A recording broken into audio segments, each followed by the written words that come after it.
So I've previously been an examiner. I've taught AQA A-level psychology for 10 years, and over that time there are several things that come up time and time again which students do or don't do, which they should do, that could improve outcomes in, maybe it's in mocks or in homework or the actual exams.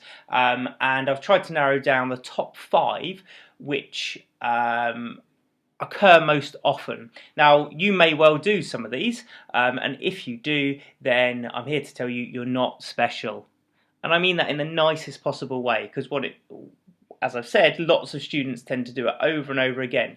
The good thing about it is they're actually fairly straightforward things and easy things to fix, and if you are aware of what you're doing and what you're not doing, and you can change it, then actually you can do a lot better and improve your mark and improve your grade.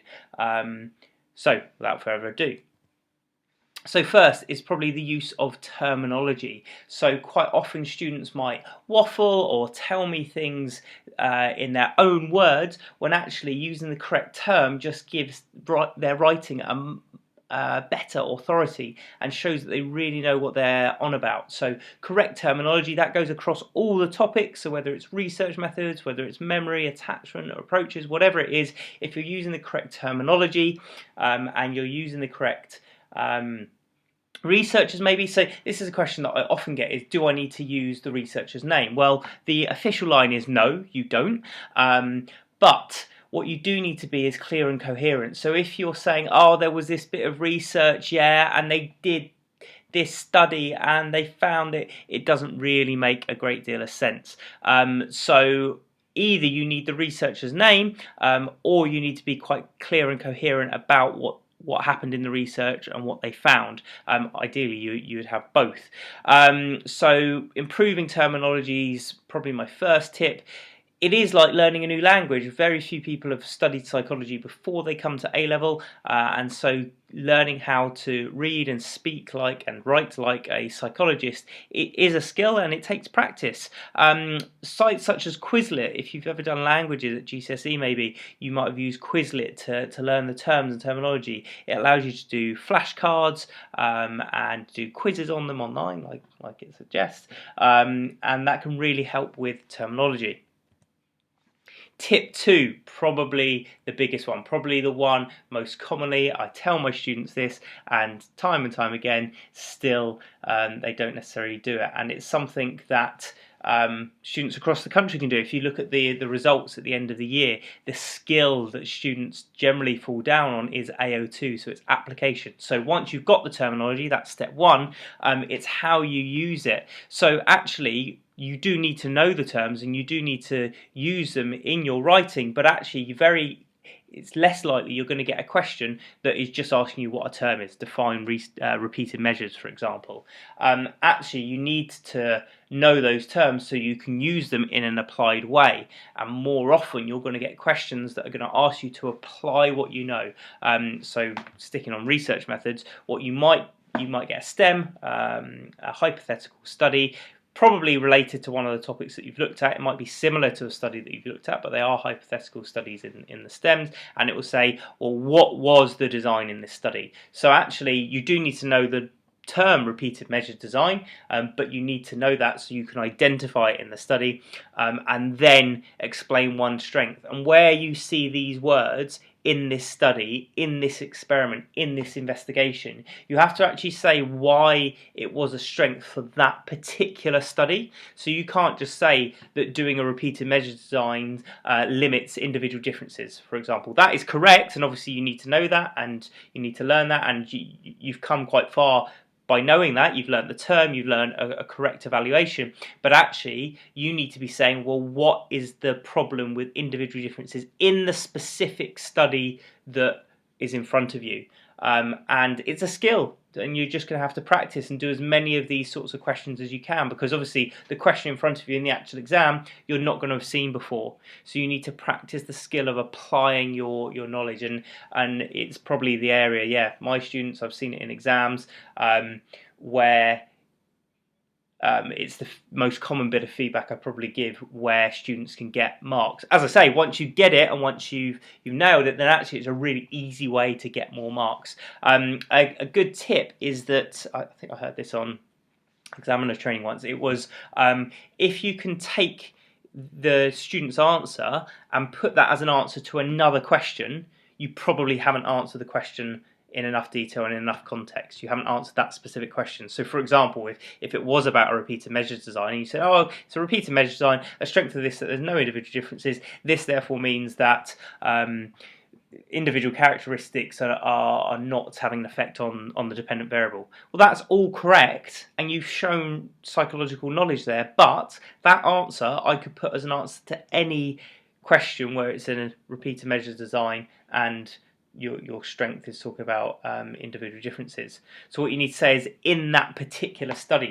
So say for example the study was about writing ability, maybe with music and without, you could say that a strength is that maybe previous artistic ability, or an art scholar would have no effect on the results, as it would be the same participants, they're essentially being tested against themselves because it's a repeated measure design. That answer, because it's talking about art, and so the STEM, it's specific to that question, and so that is an area that lets people down. Next, it's evaluations. I think it's got better over the years. I think students now, when I first started, students were maybe giving a list of 5 or 6 evaluative points.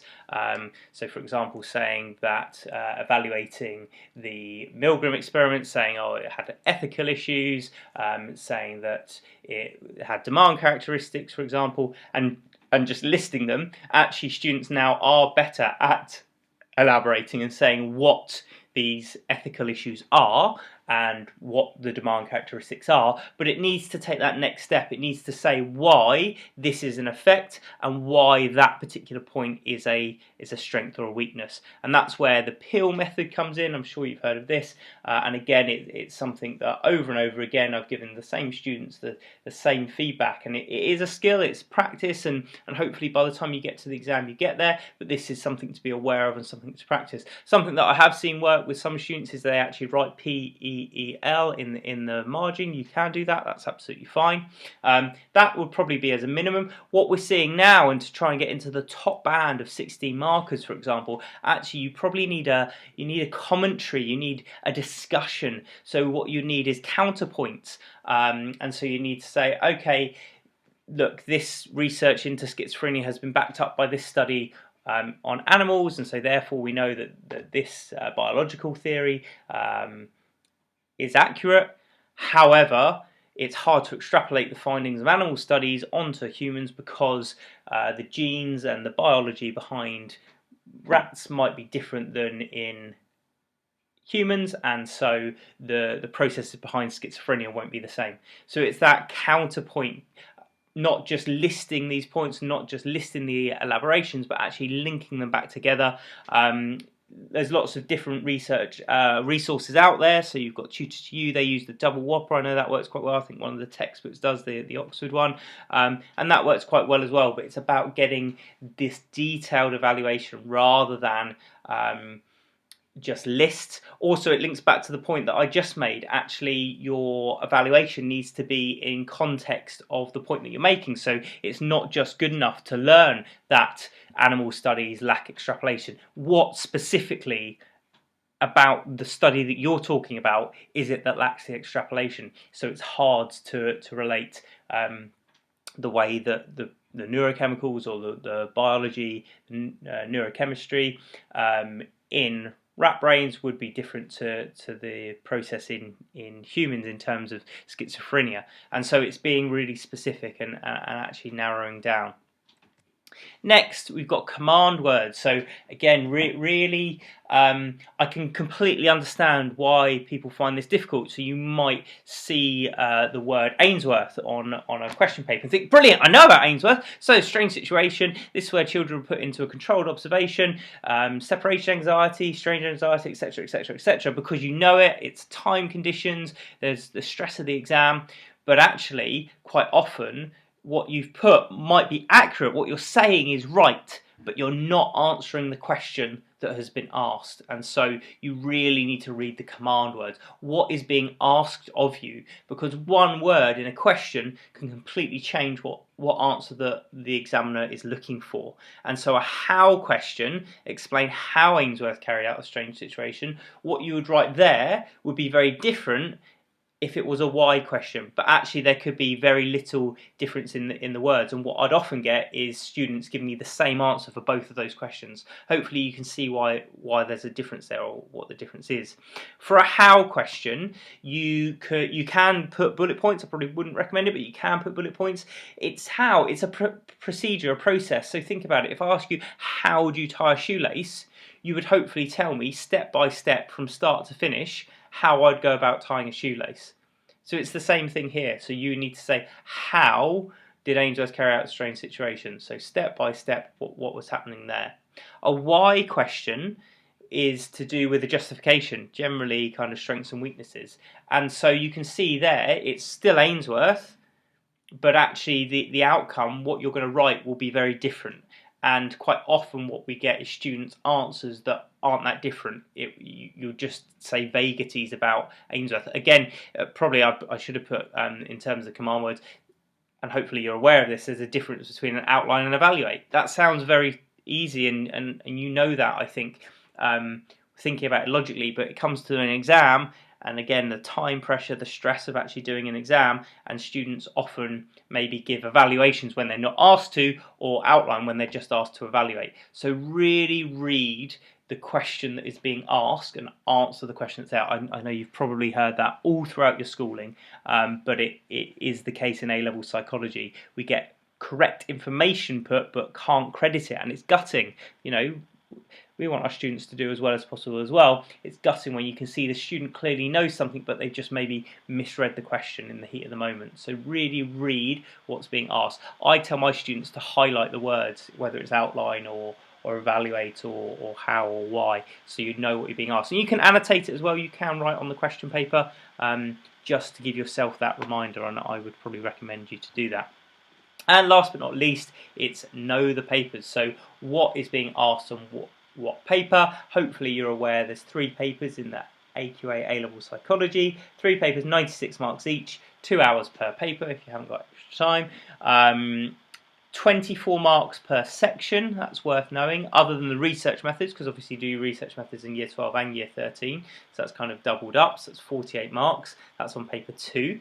So that means you should be spending half an hour per 24 marks. So the approaches, social, memory, attachment, psychopathology, biopsychology, they're all half an hour sections, as well as the Year 13 topics, issues and debates, and whatever options you're doing. You should be spending about half an hour on that. If you get a 16 marker, divide that by the marks that are available, you should be spending about 20 minutes on your 16 marker. So it's good to know those times, and also practice it. And again, it sounds really straightforward, but I ask students often, what have you done for a revision? And I say, oh, I've read over my notes, I've done my cue cards. Well, that should prepare you for the revision. Actually, the only way that you're going to revise, the only way you're going to test yourself in the way you're going to be tested, is actually doing it.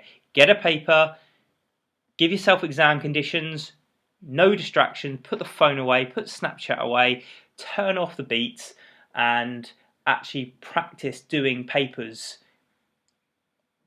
Maybe initially do it section by section, half an hour by half an hour, but actually you need to practice sitting down for 2 hours and writing, because come the summer, that's what you're going to be doing. And you know, it's only you that are going to be able to do this really, and get yourself in the mindset that you're going to be in.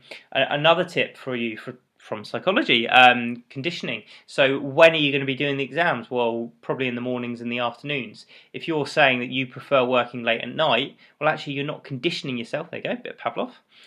You're not conditioning yourself to work when you're actually going to be tested. You need to do that in the run-up to the exams. It's the only way that you're going to actually perform.